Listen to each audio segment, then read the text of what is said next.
First ever factory outlet Mukunda jewelleries Kukatpally, Khammam, Kothapet, Somajiguda, Hanumakonda and Suchitra. రమగారు శ్రీరామనవమి శుభాకాంక్షలండి.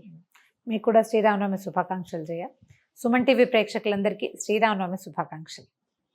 నవమి యొక్క విశిష్టత, నవమి విశిష్టత అందరికీ తెలుసు. ఆ రోజు మనం ఏం చేస్తాము, ఎలా ఉండాలి, ఏంటి, మీరే చాలాసార్లు మన ఇద్దరం మాట్లాడుకోవటం జరిగింది కదా. నాకు శ్రీరాముడి యొక్క గొప్పతనం రమగారు ఇంకొకసారి వినాలనిపిస్తోంది. రామో విగ్రహవాన్ ధర్మ, సనాతన ధర్మానికి ఆయువు పట్టు రామాయణ. అవును, ఆ రామాయణ కథానాయకుడు రాముడు. భగవంతుడు దశావతారాల్లో మానవ పరిణామ క్రమం చూపిస్తూ కనపడుతుంది మనకి. వామనావతారం తర్వాత ముందు అవతారం ఏం వేశారు? మత్స్యావతారం. మత్స్యము, కూర్మము, వరాహము అయిన తర్వాత వామనావతారం కనపడుతుంది. వరాహం నరసింహావతారం, నరసింహుడు సగం మనిషి సగం మృగం. తర్వాత వామనావతారం బాలుడు, మానవ రూపం చిన్న బాలుడుగా. తర్వాత పరశురామావతారం కనిపిస్తుంది. పరశురామావతారంలో ఏంటంటే భగవద్ లక్షణాలు భగవద్ అంశమాత్రంగా ఉన్నప్పటికీ ఒక తీవ్రమైన ప్రవృత్తి కనిపిస్తుంది. తర్వాత వచ్చిన రామావతారం పూర్తిగా మానవుడు అనేవాడు ఎలా ఉండాలి, పరిపూర్ణ మానవుడు. విష్ణువులోని సగం అంశతోటి జన్మించాడట ఆయన శ్రీరాముడు. రామాయణంలోనే స్పష్టంగా చెప్తారు. విష్ణువులోని సగం అంశ. పాయసం ఇచ్చారు, పుత్రకామేష్టి యాగం చేయబడింది. పుత్రకామేష్టి యాగంలో యజ్ఞపురుషుడు ఒక పాయస పాత్ర పట్టుకొస్తే సగం పాయసాన్ని కౌసల్యకి ఇచ్చారు, మిగిలిన సగం మిగతా ఇద్దరు మిగిలిన సగాన్ని పంచారు. సగం పాయసం కౌసల్యకి రావడం వల్ల విష్ణువులోని సగభాగంగా మనకి మానవుడుగా రాముడు జన్మించాడు. కళ్యాణ గుణాలు కలిగిన వాడు, పైగా ఏమిటంటే ఇలా ఒక ప్రత్యేకమైన లక్షణాలు ఉన్నవాడు. ప్రతిదీ ప్రత్యేకమే కదా. వీరత్వము, ధీరత్వము, శూరత్వము ఉండి దాంతోపాటు కరుణా సముద్రుడిగా కూడా కనపడతాడు రాముడు. మామూలుగా వీర ధీర శూరులు అంటే ఏమిటి? వాడు కత్తే తిప్పుతాడు, అవునవును, బాణమే వేస్తాడు. వాడి మనసులో మృదుత్వమో మెత్తదనమో ఉండే అవకాశమే లేదు. దుఃఖము, కరుణ అలాంటివి ఏమి ఉండకూడదు. కరుడు గట్టిపోయి ఉంటారు, క్రూరంగా ఉంటారు. పరశురాముడిలో అది కనపడుతుంది మనకి, కానీ రాముడిలో అది కనిపించదు. సందర్భానికి ఆ సమయంలో ఎట్లా రియాక్ట్ అవ్వాలో అలా రియాక్ట్ అవుతాడు. జనస్థానంలో 14,000 మంది రాక్షసులను చంపేశాడు ఒక్కడే. ఆ తర్వాత భార్య కనిపించకుండా పోతే పామరుడులాగా దుఃఖించాడు. ఇంతమందిని చంపగలిగిన వాడు పోతే పోయిందని అనుకోలా. సహజంగా మనం ఎట్లా చూస్తాం, అవును, ఒకడు ఒక హత్యలు చేసిన వాళ్ళు కరుడు కట్టిపోయిన పద్ధతిగా ఉంటారు, కఠిన మనస్కులై ఉంటారని భావిస్తాం. సహజంగా అట్లా జరుగుతుంది. కానీ ఈయన అలాంటి వాడు కాదు. ఈయన అట్లా అనడానికి వీలు లేదు. ఆయన లాంటి ప్రభువు లేడు, అన్న లేడు, తండ్రి లేడు, భర్త లేడు, కుమారుడు లేడు. ఆయన లాంటి దైవం శిష్యుడు లేడు. ఆయన లాంటి శిష్యుడు కూడా లేడు. అవును. రమగారు కళ్యాణ రాముడు అంటే ఏంటండి? కళ్యాణ రాముడు నీ వివాహంలో పెళ్లి కొడుకుగా తయారైన రాముడు. అంతే. ఈ కళ్యాణ గుణాలంటే మనకి రామాయణం మొట్టమొదట మొదలుపెట్టినప్పుడు వాల్మీకి ఒక ప్రశ్న వచ్చిందట. నారద మహామునిని అడిగాడు ఆయన, ఎవరు ఇలాంటి అత్యద్భుతమైన గుణాలు కలిగి ఉన్నవాడు ఎవడైనా ఉన్నాడా లోకంలో? గుణవాన్ కశ్చ వీర్యవాన్, కోన్వస్మిన్ సాంప్రతం లోకే గుణవాన్ కశ్చ వీర్యవాన్, ఇలా మొదలవుతాయి శ్లోకాలు. 16 కళ్యాణ గుణాలు చెప్తాడు. ఈ గుణాలు కలిగిన వాడు ఎవరైనా ఉన్నారంటే ఈ కాలంలోనే ఉన్నాడు. అయోధ్యా నగరాన్నేలే దాశరథే ఇలాంటి గుణాలు కలిగిన వాడు. ఇతను ఇట్లా జన్మించాడు, భగవంతుని అవతారము. విష్ణువులోని అర్ధభాగంతో జన్మించిన వాడు. మానవులకి ఇలాంటి ఒక లక్షణాన్ని చూపించటం కోసం మర్యాదా పురుషోత్తముడు అంటారు రాముడు. మానవ మర్యాద, మనిషి అన్నవాడు ఎలా ఉండాలో అలా ఉండి చూపించాడు. ఆ చూపించిన రాముడు ఎప్పటికీ మనకి ఆదర్శప్రాయుడే. భార్యాభర్తలు అన్యోన్యానికి సీతారాములనే చెప్పుకుంటాం, ఇంకో జంట పేరు రాదు చూడు. అవునండి. కానీ మనకి కథాంశంలో చివరికి ఏం కనపడుతుంది? ఆమెను పంపించేశాడని, ఆమె వెళ్ళిపోయిందని 2 వింటాం. అవును. ప్రశ్న కూడా మనకు అది వస్తుంది. అంత కష్టపడి అక్కడెక్కడికో వెళ్ళి ఎక్కడి నుంచి ఎక్కడికి నడిచాడమ్మా? అవును. ఎన్ని వేల కిలోమీటర్లు నడిచాడు అడవిలో ఆవిడ కోసం. ఏకంగా మొత్తం సౌత్కి వచ్చేసాడు కదా, ఎక్కడ దండకారణ్యం. అక్కడి నుంచి భార్య కోసం ఏ సహాయము లేకుండా వెతుక్కుంటూ వచ్చి లక్షల మంది రాక్షసుల్ని సంహరించి, అది కూడా ఆయన తీసుకున్న సహాయం ఏమిటి? కోతులు. ఇంత పని చేసి ఆమెను తీసుకెళ్ళి అగ్నిపునీతం చేసి తీసుకెళ్ళి కూడా ఎందుకు పంపించేశాడు అనేది ఒక ప్రశ్న వస్తుంటుంది. అవును అవును. కానీ దంపతుల అనురాగం అన్యోన్యతకి సీతారాములే పంపించేశాడన్నమాట ప్రశ్నగా ఉంటుంది. పంపేశాడు కాబట్టి వీళ్ళకి అన్యోన్యం లేదని మనం అనలేకపోతాం. అవును, అనుకోలేకపోతాం. అసలు ఊహ కూడా రాదు మనకి. ఇంకొక జంటని చెప్పగలమా? అసలు అసాధ్యం రామ్ గారు, అసలు లేనే లేదు. అది రాముడి గొప్పతనం. అది ఆయనలో ఉన్నటువంటి ఆ కళ్యాణ గుణాల విశేషమే అది. ఇవి కాకుండా ఈ రామ శబ్దం అదేంటంటే, ఈ రా అనంగానే, రా అనేసరికల్లా మన లోపల నుంచి నెగిటివ్స్ అన్నీ బయటికి వెళ్ళిపోతాయట. సమస్త పాపక్షయం పాపాలు వెళ్ళిపోతాయి బయటికి. మా అనంగానే క్లోజ్ అయిపోతుంది. ఇక బయటికి పోయిన చెత్త ఏది లోపలికి రాదు. ఆ అక్షరాల్లో ఉంది అది. ఒక్కసారి రామ అంటే సహస్రనామాన్ని చదివినట్టుగా, 1000 సార్లు జపించినట్టు, విష్ణువుని 1000 మాటలు తలుచుకున్నట్టు. అంత అత్యద్భుతమైన రామశబ్దాన్ని ఇంత అత్యద్భుతమైన గుణాలున్న పరిపూర్ణ మానవుడిగా అవతరించిన భగవంతుడికి పెట్టారు. మనకి ఎన్ని అక్షరాలు ఉన్నాయి తెలుగులో, సంస్కృతంలో, పోని మన భాషలో. ఇన్ని అక్షరాల్లో ఈ రాకి మాకి మాత్రమే ఇలాంటిది ఎందుకుంది? ఆ ఉన్న అత్యద్భుతమైన విషయాన్ని ఈ ప్రభువుకి ఇచ్చి దాన్ని భూలోకవాసులకి అప్పచెప్పారు. మనకి ఋషులు మునులు ఎలాంటి వాళ్ళు జయ, ఎంత విజనరీ పీపుల్. ప్రపంచాన్ని ముందుకి చూడగలరు. మనం ఏం చూస్తాం? 10 ఏళ్ళకి ప్లాన్ చేసుకుంటాం అంతే. అది ఒక 2వ రోజునే ప్లాన్ పాడైపోయే అవకాశం ఉంది. ముందు నాటికి ఏం జరగబోతోందో మనం ఏనాడు ఊహించలేం. ఏదో వేగ్గా ఒకటి వస్తుంది. ప్రపంచం మొత్తం ఏం జరగబోతోందో మనకి 1000 సంవత్సరాల నాటి ఋషులే చూసి ముందుగానే చెప్పారు మనకి. ముందుగానే ఇది పెట్టుకోండి, నామజపం చేయండి, ఈ యుగంలో ఇది చేయాలి, ఈ యుగంలో ఇది చేయాలి, ఈ యుగంలో ఇది చేయాలి, ఈ కలియుగంలో నామ సంకీర్తనం చేయాలని చెప్పారు. నువ్వు ఆ మాట అనుకుంటూ ఉండు. నీలో ఉన్న నెగిటివ్ ఎనర్జీ బయటికి పోతుంది. నెగిటివ్ ఫోర్సెస్ నిన్ను అంటే తప్పు వైపుకి నెట్టేసేవన్నీ తగ్గిపోతాయి. అంతే. వాటిని మళ్ళీ లోపలికి రానివని అక్షరం కూడా దాని వెనకాలే ఉంది.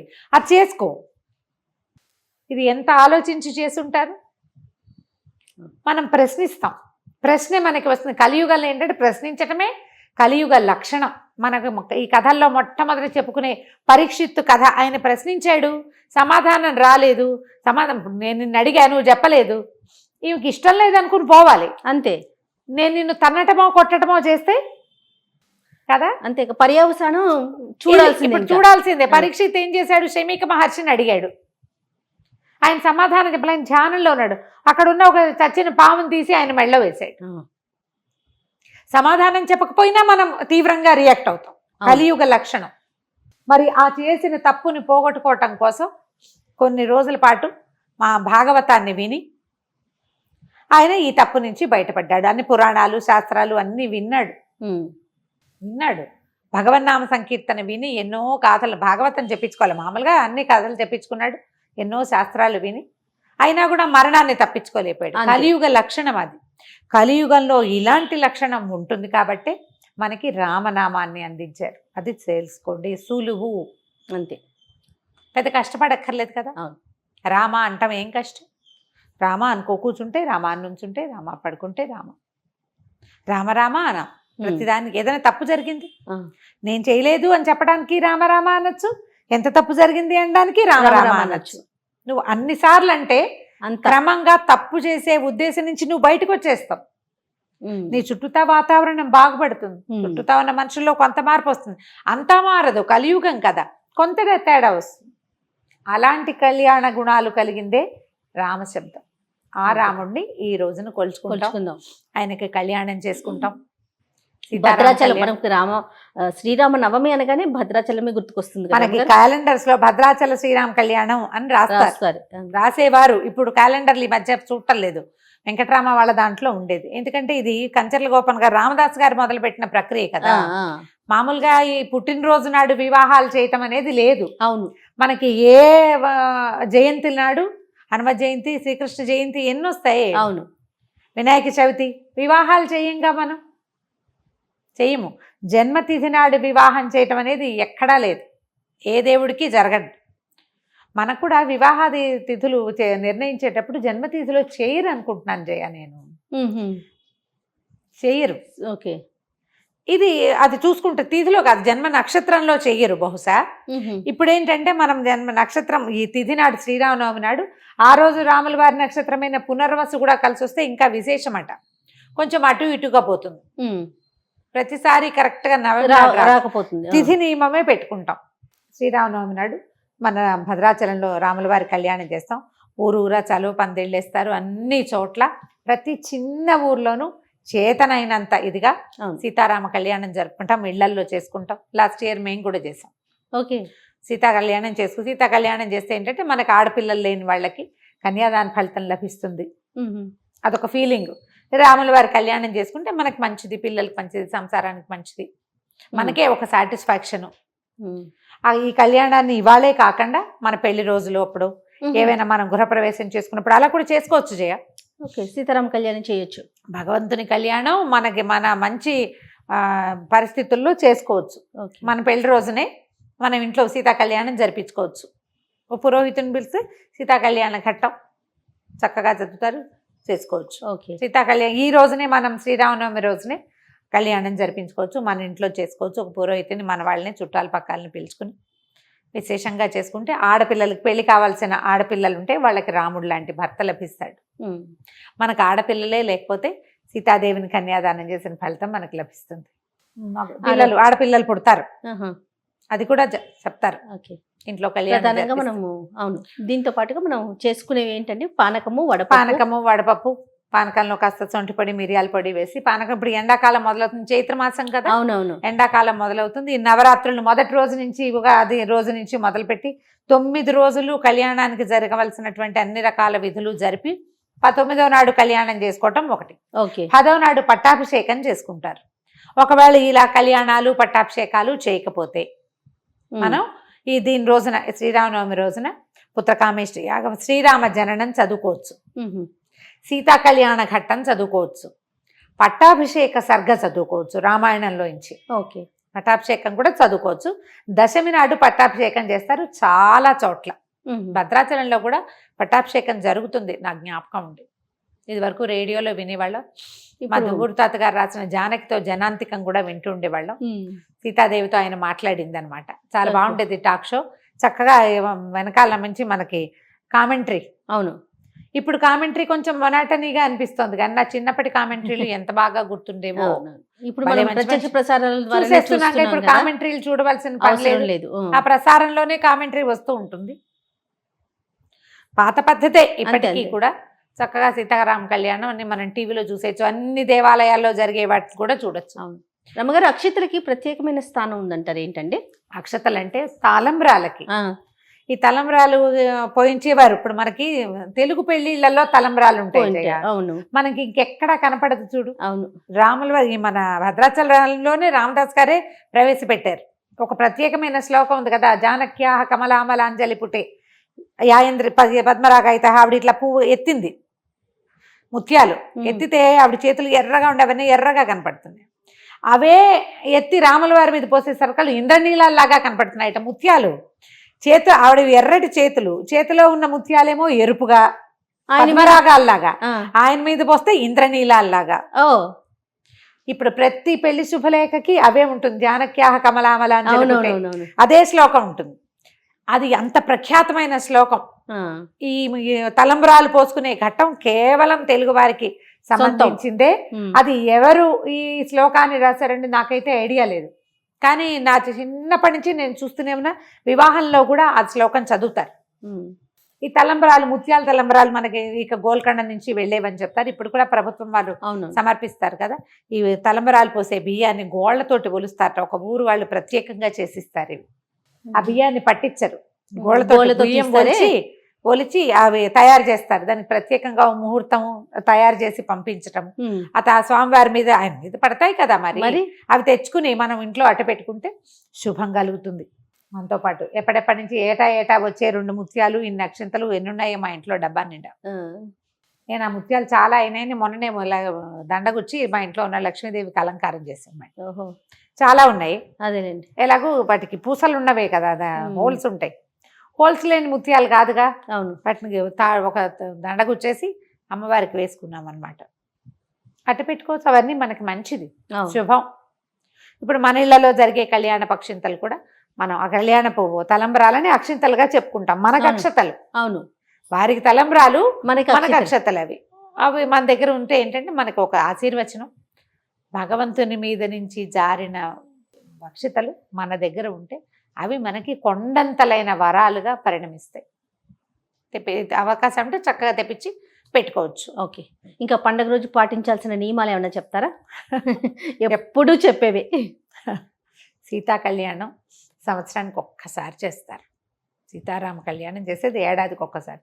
ఇలాంటి ప్రత్యేకమైన రోజు పొద్దున్నే కనీసం స్నానం చేసి దేవుడి దగ్గర ఎక్కడో చోట ఒక చిన్న దీపారాధన చేసుకుని ఒక అగరబత్తి అయినా చూపించి దండం పెట్టుకుని, భార్యాభర్తలు కొట్టుకోకండి అమ్మా ఈ ఒక్కరోజు, వాదించుకోకండి, పోట్లాడుకోకండి, పిల్లల్ని తిట్టకండి. మనము చూసింది చేసింది కాదు కదా. నిజానికి మనం సీతారామ కళ్యాణం చేసుకుంటాం కానీ ఒకే రోజు శ్రీరామ లక్ష్మణ భరత శత్రుఘ్నులకి నలుగురికి ఒక్క రోజే వివాహం జరిగింది. ఒక్క వేదిక మీదే పెళ్ళయింది. అవును, సీతా కళ్యాణం చేస్తే మిగిలిన కళ్యాణాలు కూడా చేసినట్టే. మనం 4 పెళ్ళిళ్ళు చేసినట్టు. 4 పిల్లలకి పెళ్ళిళ్ళు చేసి మనం పోట్లాడుకోవచ్చా? ఆలోచించండి. పోట్లాడుకోవద్దు, వాదనలు చేయొద్దు. ఈ రోజున ఏదో ఒక మంచి మాట అనుకుని ఒక చక్కగా ఏదైనా శ్లోకం చదువుకుని రోజంతా రాముణ్ణి తలుచుకుంటూ ఉంటే, అన్నిసార్లు రామశబ్దాన్ని ఉచ్చరిస్తే సగం నెగిటివ్ ఎనర్జీని మనం తోసేస్తాం బయటికి. చుట్టూతా ఉన్నదాన్ని చేయలేకపోతాం. మనం అంటుంటాం, మిగిలిన వాళ్ళు కూడా అన్నారు అనుకోండి, ఆటోమేటిక్గా చుట్టూతా ఉన్నది కూడా వెళ్ళిపోతుంది, చుట్టూతా ఉన్నది కూడా పోతుంది. అలా ప్రయత్నం చేయండి. ప్రతి సంవత్సరం వచ్చే శ్రీరామనవమిని ప్రతి సంవత్సరం వచ్చే మన పుట్టినరోజుతోటి సమానంగా ఎంత బాగా చేసుకోవాలనుకుంటాం. మన బర్త్డే, అవును, పుట్టినరోజు పూట ఇలా అయిపోయింది అలా అయిపోయింది అనుకుంటాం. రాముల వారి పుట్టినరోజు మన పుట్టినరోజే. పుట్టినరోజు పెళ్లి రోజు 2 చేస్తున్నాం కదా. మనమైతే ఎంత బాగా చేయాలనుకుంటామో ఈ రోజుని అంత బాగా చేసుకోండి తప్పకుండా. నమస్తే రమ్య గారు. నమస్తే.